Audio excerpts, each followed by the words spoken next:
सो अभी तक हम लोगों ने डायमेंशनल एनालिसिस में डायमेंशंस क्या हैं, ठीक है, और डायमेंशनल फार्मूला क्या होता है, कैसे हम फार्मूला कैलकुलेट करते हैं, वो सारी चीज़ें देखी हैं, बेसिक चीज़ें देख ली हैं, ठीक है। अब हम लोग क्या देखेंगे, application of dimensional analysis, applications of dimensional analysis, ठीक है। सो बेसिकली हम लोग 3 एप्लीकेशन देखेंगे, ठीक है। 3 एप्लीकेशन में पहला एप्लीकेशन क्या देखेंगे, to convert a given quantity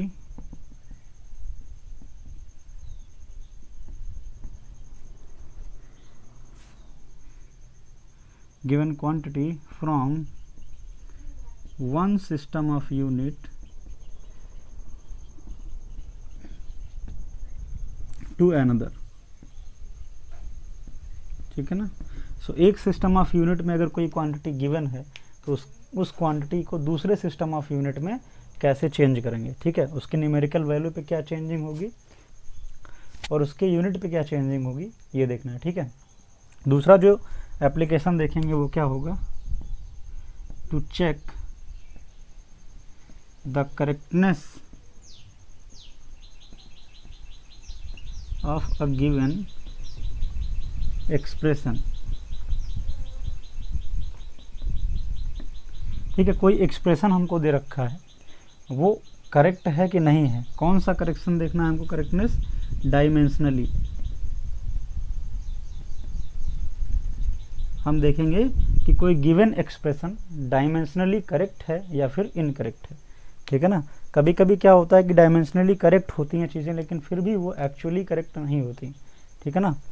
but अगर एक्चुअली करेक्ट है, कोई स्टेटमेंट अगर करेक्ट है, ठीक है ना, तो इसका मतलब है कि वो डायमेंशनली करेक्ट होना चाहिए, ठीक है। अगर डायमेंशनली करेक्ट नहीं है तो वो कभी भी करेक्ट नहीं हो सकता।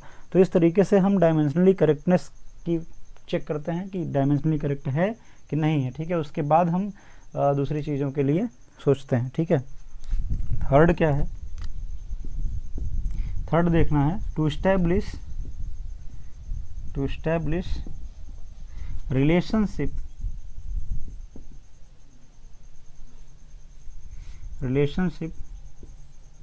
between given quantities,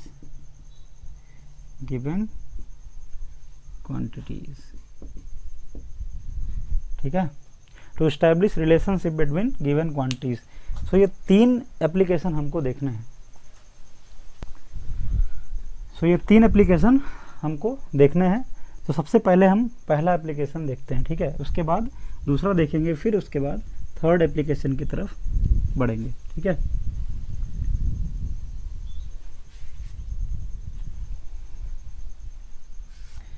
पहला क्या है कि अगर एक सिस्टम ऑफ यूनिट में वैल्यू दे रखी है किसी क्वांटिटी की तो उसको दूसरे सिस्टम ऑफ यूनिट पे कैसे चेंज करें। तो सिस्टम ऑफ यूनिट पहले हम लोग थोड़ा सा आइडिया देख लेते हैं। हम लोगों ने सिस्टम ऑफ यूनिट की बात कर रखी है जब हम मेज़रमेंट पढ़ रहे थे। सिस्टम ऑफ यूनिट में हम लोगों ने क्या क्या देखा था, CGS सिस्टम की बात करी थी, FPS सिस्टम देखा था, ठीक है ना, MKS सिस्टम देखा था और SI सिस्टम ऑफ यूनिट देखा था, ठीक है ना। CGS का मतलब क्या है, सेंटीमीटर, ग्राम और सेकेंड।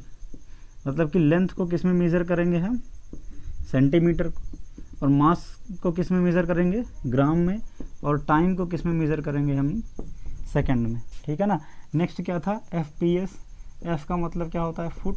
P का मतलब क्या होता है, पाउंड, ठीक है ना। S का मतलब क्या होता है, सेकंड। मतलब कि लेंथ को किस में मेज़र करेंगे, फुट में, मास को किस में मेज़र करेंगे, पाउंड में, और टाइम को किस में मेज़र करेंगे, सेकंड में। नेक्स्ट क्या है, MKS। MKS का मतलब क्या है, MKS का मतलब है मीटर, किलोग्राम, सेकंड। मतलब कि लेंथ किस में मेज़र होगी, मीटर में, मास किस में मेज़र होगा, केजी में, किलोग्राम में, टाइम किस में मेज़र होगा, सेकंड में। और ये SI सिस्टम ऑफ यूनिट क्या है, साइंटिफिक नोटेशन में सारी चीज़ें लिखी जाएंगी, साइंटिफिक नोटेशन में, ठीक है ना, सारी चीज़ें लिखी जाएंगी और MKS सिस्टम को हम फॉलो करेंगे। सो ये है सिस्टम ऑफ यूनिट। तो सपोज करो कि आपको किसी भी एक सिस्टम ऑफ यूनिट में वैल्यू दे रखी है, मान लो कि SI सिस्टम में दे रखी है या फिर FPS सिस्टम में दे रखी है। जनरली जो ज़्यादातर वैल्यूज़ का इंटरचेंज होता है वो CGS टू MKS होता है या फिर CGS टू SI होता है।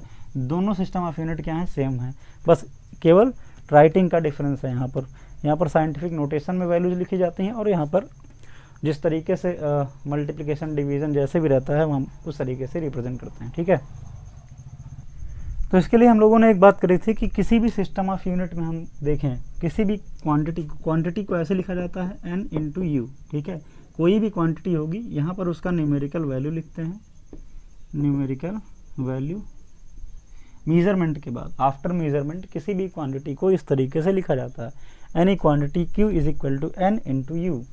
n क्या है, n है न्यूमेरिकल वैल्यू और u क्या है, यूनिट। ठीक है, किसी भी क्वांटिटी को ऐसे रिप्रेजेंट किया जाता है। अब अगर किसी भी सिस्टम ऑफ यूनिट की बात करें, ठीक है, मान लो ये सिस्टम ऑफ यूनिट 1 हो, सिस्टम ऑफ यूनिट 1 और ये सिस्टम ऑफ यूनिट 2 है।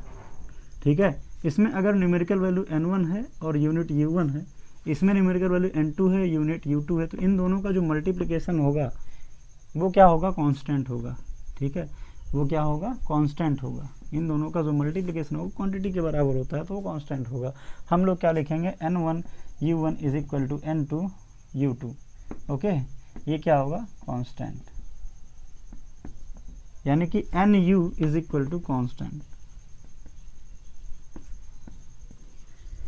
nu इज इक्वल टू क्या होता है, कांस्टेंट होता है।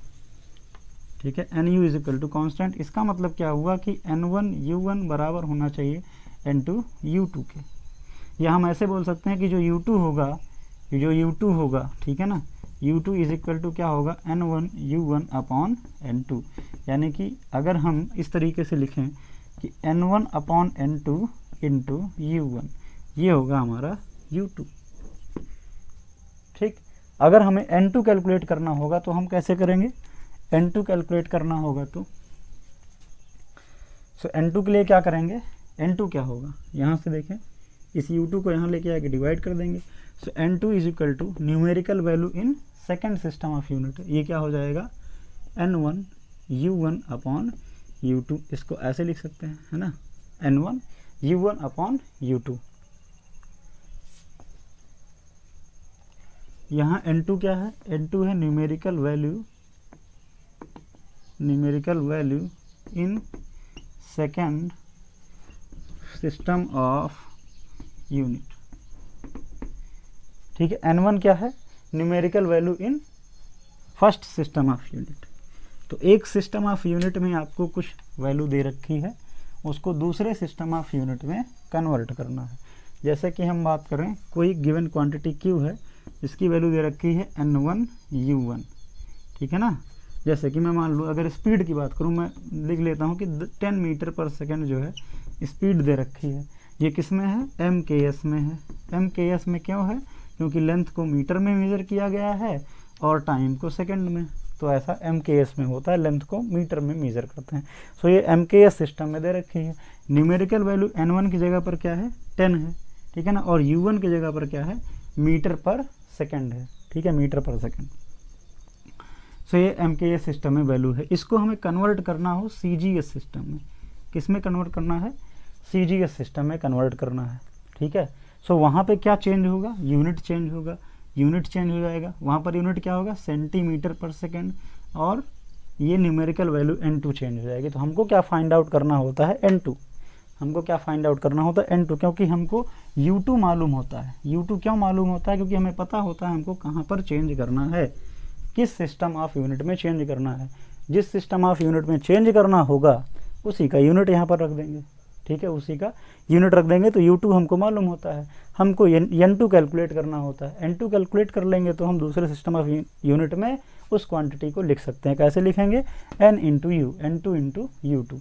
ठीक है, तो n2 के लिए हम ये फार्मूले को अप्लाई करते हैं, n1 u1 अपॉन u2। ठीक है, ओके। सो कैसे अप्लाई करते हैं वो ज़रा देखेंगे। सो हम यूनिट 1 को कैसे लिखते हैं, यूनिट को जो हम लिखते हैं वो डायमेंशन के फॉर्म में लिखते हैं। किसके फॉर्म में? डायमेंशंस के फॉर्म में लिखते हैं। मान लेते हैं कोई भी क्वांटिटी होती है, जनरली जो क्वांटिटीज होती हैं वो MLT के फॉर्म में रिप्रेजेंट की जा सकती हैं, है ना। सो अगर मैं यूनिट को लिखूं, पहली क्वांटिटी का यूनिट 1, इसकी डायमेंशन को अगर मैं लिखूं तो वो क्या हो जाएगा? ये क्वांटिटी की डायमेंशन है। डायमेंशन ऑफ क्वांटिटी क्यों क्या होगी? वो सिस्टम 1 में,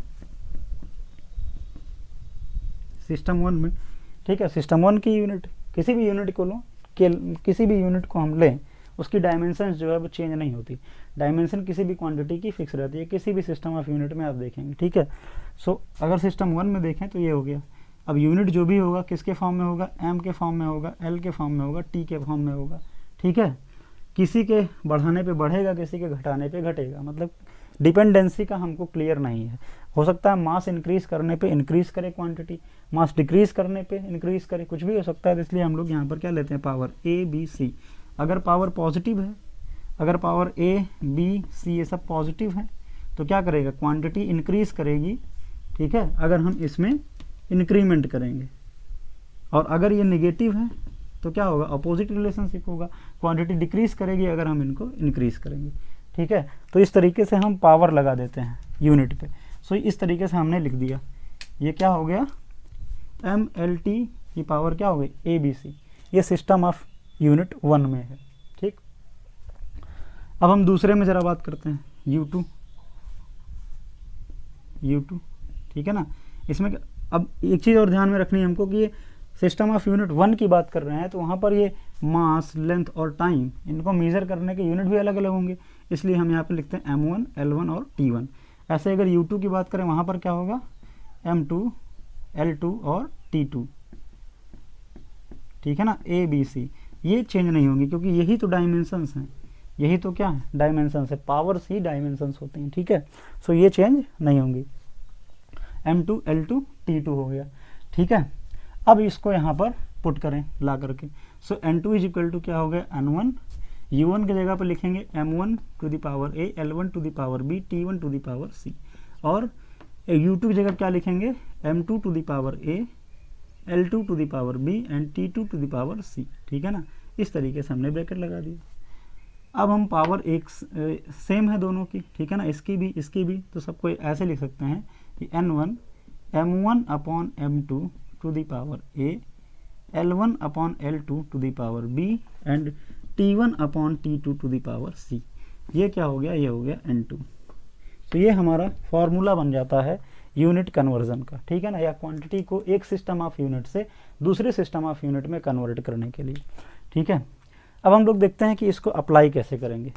एग्जाम्पल के लिए अगर हम एक छोटा सा क्वेश्चन लेते हैं कि मान लेते हैं कि डेंसिटी दे रखी है, किसी भी क्वांटिटी की कोई भी लिक्विड है हमारे पास, उसकी डेंसिटी दे रखी है 10 ग्राम पर क्यूबिक सेंटीमीटर, इतना दे रखी है, ठीक है ना। एक छोटा सा एग्जांपल लेते हैं ताकि हमको समझ में आए हमको करना क्या है।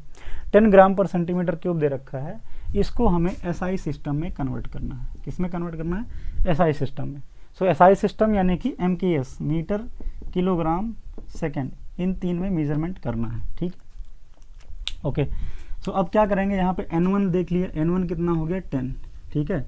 यूनिट भी देख लिया, यहाँ पे ग्राम पर सेंटीमीटर क्यूब है। यूनिट देख करके हम इसकी डायमेंशन लिखेंगे। क्या लिखेंगे? डायमेंशन। डायमेंशन में M आएगा, मास आएगा, है ना, ये क्या है? मास है, और ये क्या है? लेंथ है। तो दो चीज़ें आएंगी, एक आएगा मास, एक आएगा लेंथ। इसको आप देखें तो ये ग्राम पर क्यूबिक सेंटीमीटर है।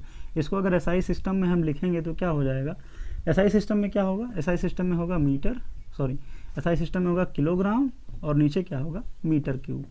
तो इस तरीके से यहाँ पर चेंज करना है, ठीक है ना। अगर डायमेंशन लिखेंगे तो ये क्या होगा? kg की पावर 1, मीटर की पावर -3, ठीक है ना। डायमेंशन में आएगा m to the power 1, L to the power -3। Density की डायमेंशन क्या होती है वो यहाँ पर हम लिखेंगे, ठीक है ना। डेंसिटी की डायमेंशन तो फिक्स होगी ना, ठीक है। यूनिट हमको मालूम है, इससे डायमेंशन निकालिए ml-3। टी की पावर क्या होगी? 0 होगी। टी की पावर 0 है तो इसको लिखने की कोई ज़रूरत नहीं है, इसको हटा दिया, ठीक है। इस तरीके से हम देख लेंगे कि हमारी क्वांटिटी में कौन है, M है, L है, T है, ठीक है ना, कौन कौन है। अब उसके बाद क्या करेंगे? हम इसको फार्मूले पे पुट करेंगे। फार्मूला क्या था हमारा? N2। सो N2 की वैल्यू कैसे कैलकुलेट करेंगे, N1 की जगह पर क्या पुट करेंगे 10, N1 की जगह पे 10 हो गया, ठीक है ना। U1 की जगह पे लिखेंगे M1 टू द पावर 1, ठीक है ना, divided by M2 to the power 1। ये पावर तो 1 ही रहेगी ना, हमने लास्ट में कैसे लिखा था, लास्ट में पूरी पावर एक साथ लिखी थी ना, M1 अपॉन M2 की पावर ए का मतलब मास की पावर कितना है 1 है, सो 1 लगा दिया। उसके बाद L देखेंगे क्या हो जाएगा, L1 upon L2 to the power B। L length की पावर क्या होगी, लेंथ की पावर होगी -3, मतलब लेंथ की डायमेंशन कितना है -3 है, -3। और टाइम तो था नहीं ना, टाइम की डायमेंशन क्या थी 0। तो बस इतना ही हमको करना है। अब क्या करेंगे, यहाँ पे 10 हो गया इनटू मास इन सिस्टम 1, मास किस में था, ग्राम में, तो लिखेंगे 1 ग्राम, ठीक है। M2 मास इन सिस्टम 2 किस में है, किलोग्राम में, यहाँ क्या लिखेंगे 1 किलोग्राम, ठीक है। 1 kg, पावर 1 लग गई, लिखना की ज़रूरत नहीं है ना, पावर 1, ठीक है। लेंथ इन सिस्टम 1 सेंटीमीटर, तो यहाँ लिखेंगे 1 सेंटीमीटर। लेंथ इन सिस्टम 2 किस में, मीटर में, हो गया। पावर कितना, -3, ठीक है। अब इसी को हमको सॉल्व करना है। N2 is equal to 10 into, यहाँ पर क्या है 1 ग्राम लिखते हैं, नीचे क्या होगा केजी का मतलब 10 to the power 3 gram, kilo का मतलब ना। उसके बाद यहाँ पर लेंथ 1 सेंटीमीटर, नीचे क्या होगा मीटर, 1 मीटर में कितना सेंटीमीटर, 100 को हम कैसे लिखें 10 to the power 2 centimetre, okay, -3 centimetre cancel, gram cancel, ठीक है। अब यहाँ पे क्या हुआ, N2 इज इक्वल टू 10, और ये क्या हुआ 10 टू द पावर -3, न्यूमरेटर में कर लिया, यहाँ पर भी 10 टू द पावर -2, न्यूमरेटर में किया power -3। So N2 is equal to 10 to the power -2, ठीक है ना, सॉरी -3, और यहाँ पे कितना हुआ 10 टू द पावर 2 3 = 6 प्लस 6, ठीक है। मल्टीप्लाई करेंगे तो 6 में से 3 गया, कितना बचा 10 इंटू 10 टू द पावर +3, 6 में से 3 गया +3, कितना हो गया 10 टू द पावर 4। तो ये किसकी वैल्यू आ गई, N2 की वैल्यू आ गई, किसकी वैल्यू आ गई, N2 की। तो यही वैल्यू हमको कैलकुलेट करनी होती है। तो ये N2 की वैल्यू आ गई 10 टू द पावर 4, और यूनिट कितना था, यूनिट जब SI सिस्टम में जाएगा तो आएगा kg पर मीटर क्यूब, ठीक है ना। तो हमने कन्वर्ट करके कैसे लिखेंगे, हम कन्वर्ट करके लिखेंगे क्वांटिटी इन SI सिस्टम, तो क्या हो जाएगी 10 टू द पावर 4, यूनिट लगा देंगे kg पर क्यूबिक मीटर, ठीक है ना, पर मीटर क्यूब। सो इस तरीके से जो है हमने कन्वर्ट कर लिया एक गिवन क्वांटिटी को एक सिस्टम ऑफ यूनिट से दूसरे सिस्टम ऑफ यूनिट में, ठीक है।